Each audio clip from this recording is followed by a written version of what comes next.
Yeah, what's up, everybody? Brandon.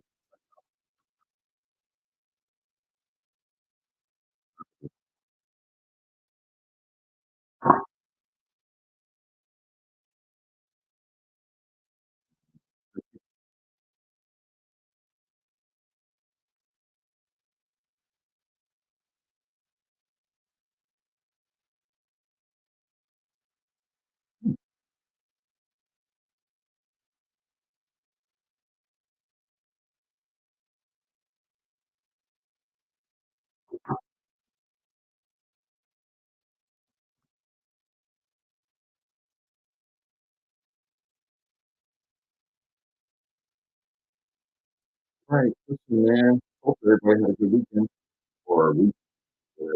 Start for writing.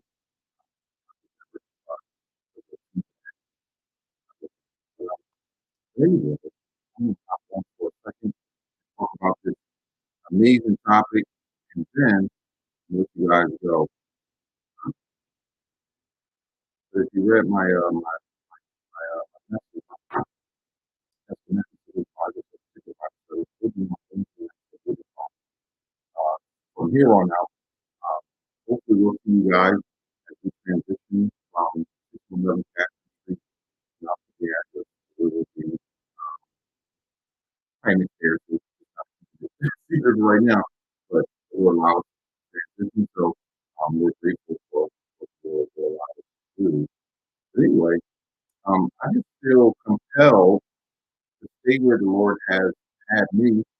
And I would even say He has had a lot of people that I'm to this particular place. So I want to talk about tonight for a few moments of just wandering with God. And if you know, I'm just going to come out of it. And I think that um, in that entire narrative, as we go through God be our helper, um, it's very important for us to understand that there are sometimes that there are these seasons that God allows us to be in where it just seems like where we have to depend on God for our every being, our every resource, for everything that we may need. And a lot of that time, as children of Israel, as we see with their narrative, that when they were in the wilderness, God was providing for them every step. And I think that it's important to understand, right? And sometimes we forget, myself included, and I'll share with a brother this morning, we allow the cares of this world to like so burden us down, and to distract us from what God is doing. God is He's still doing everything that He said He would. He's still keeping His promises to us. However, a lot of times we forget that we just focus on what we do not have, or whether it's joblessness, or whether it's loss of relationships, or whatever you might be going through, not necessarily realizing the goodness of God and the mercy of that. And so I'm going to jump into the book of Exodus. And mind you, this is important for us to see from the perspective, right? From a perspective in the scripture, when you just kind of channel on you guys are, let's jump into the book of Exodus. Right? You hear me say it 1,000 times. God delivers the children of Egypt from the power of the world. You're free, right? And as Mark Driscoll said, we've been set free to live free. So he set us free from bondage, from sin, from all these other things.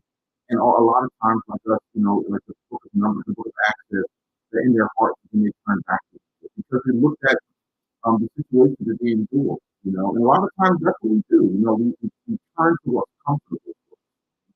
And sometimes comfortable doesn't necessarily mean that it's abundantly simple in its context. Like you might turn to the gym and things of that nature. So, but at the same time, anything that we put in front of God or any form of disobedience, it is sin, right?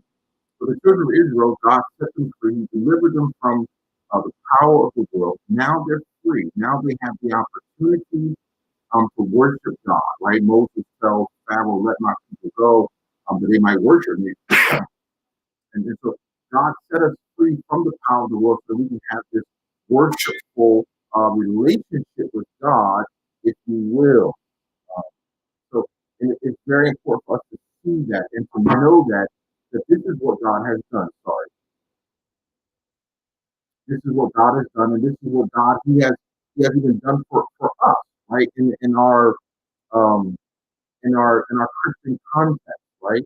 This is what He has done. This is what He's done, and what He's performed in our lives. He set us free so that we could live free in this same world. He delivered us from the world, but He also set us free. We might live in this world and be an example to the other nations, to the people surrounding us.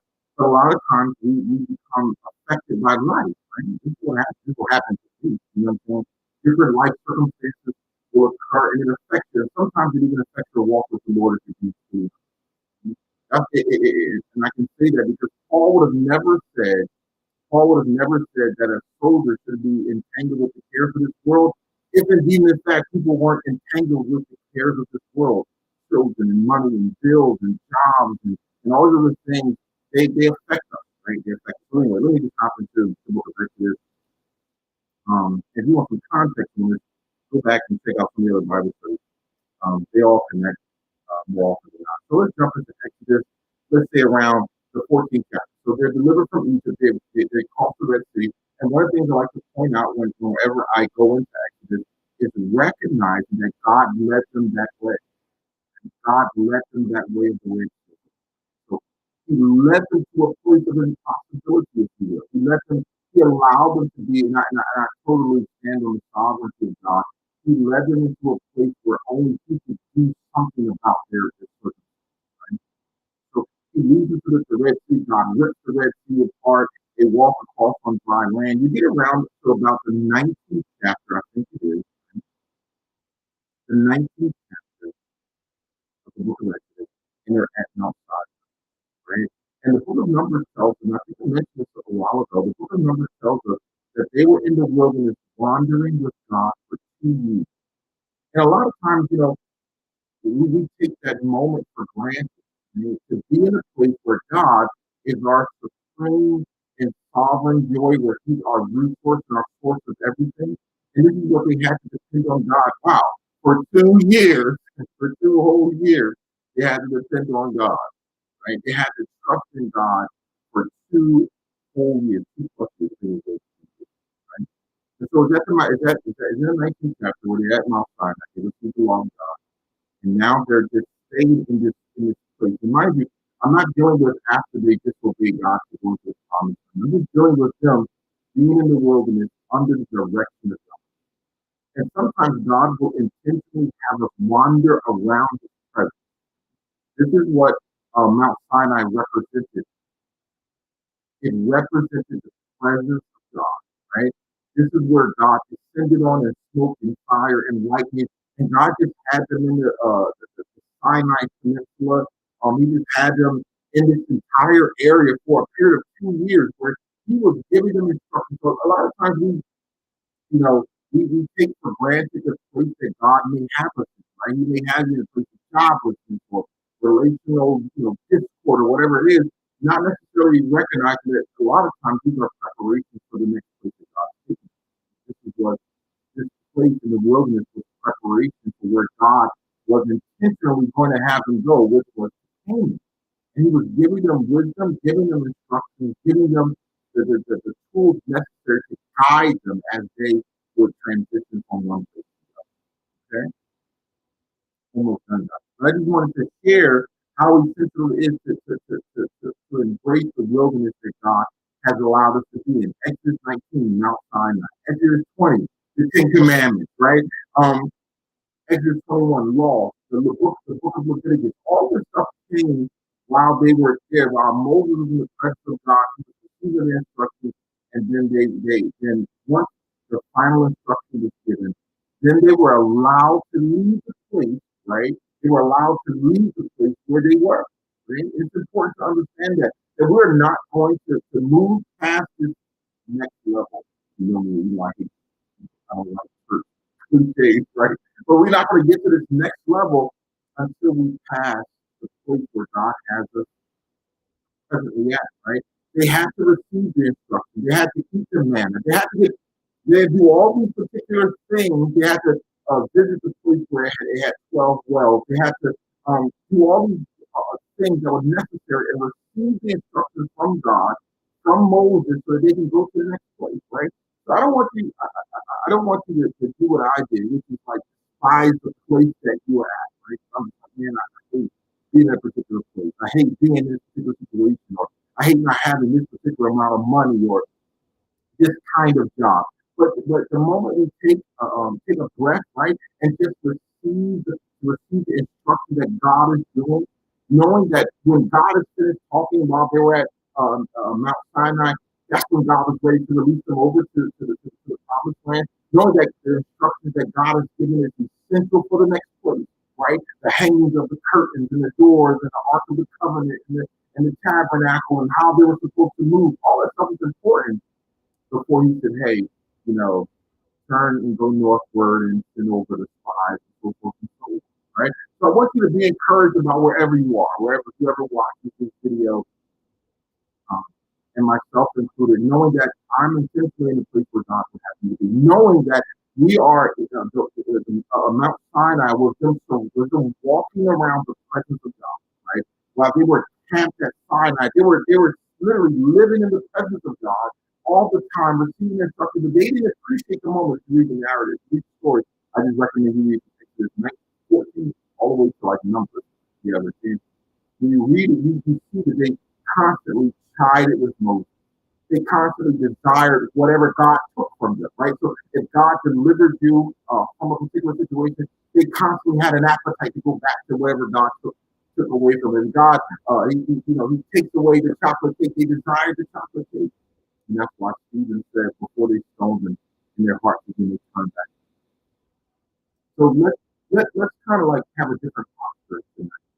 We continue on, right? As I continue on, not being discouraged in the Bible study or discouraged with various things, right? As I continue on, I encourage you to continue on too. Everything is here. I encourage you to continue on too. So that's all I have for you guys tonight. While we wander in the wilderness, ensuring that we are appreciating the moment that God has allowed us to be, that God has positioned us to be, knowing that He will be with us. He will be there with us every step of the way. So anyway, I'll talk to you guys. I'll see you next week. God be our helper Wednesday night for Bible. And I'll put the information in for where we will be worshiping at going forward as God has been with us. So it's something which is good, of course. But it's great that the Lord allows us to do it. So we can expand what we're endeavoring to do in the things of God. So hopefully I'll see some of you guys there in the next time. So pray the Lord bless you and keep you. And I pray that you appreciate the place where God has. Appreciate the wilderness. Appreciate being at the mountain of God, at the foot where God's presence dwells. Appreciate being there. You may not understand it all, but knowing that God is giving instruction to whoever, to his people while we prepare to transition from this place to the next. Being sensitive enough to hear the still small voice like Elijah, or to wait in the cleft of the rock, or to be in the wilderness like Jesus, right? Not indulging in the temptation. Here's the big thing. I'm lifting up. Here's the thing too. Like a lot of times, that the desire is the temptation is bred out of our desire or our need, right? Jesus fasting and Satan presents him with an opportunity. He presents him with a temptation out of the need, out of what he needed. But Jesus, he countered it by just being the presence of God, knowing that. So anyway, I hope you guys